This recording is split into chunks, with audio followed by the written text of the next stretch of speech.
اللہ عز و جل ارشاد فرماتا ہے، اے ابن آدم، تعجب ہے اس شخص پر جو موت پر یقین رکھتا ہے پھر بھی خوش ہوتا ہے،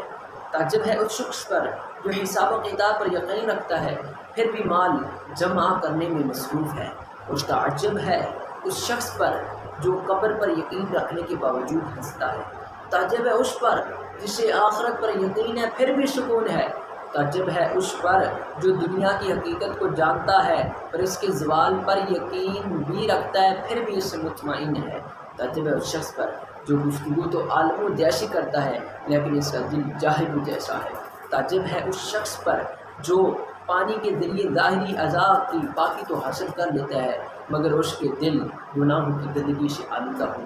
ہوتا ہے،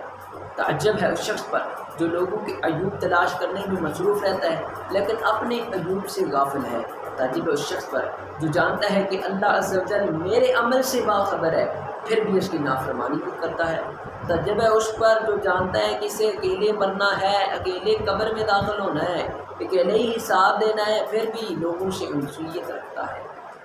اے ابن آدم، میں یہ معبود حقیقی اور محمد صلی اللہ علیہ وسلم میرے خاص بندے اور رسول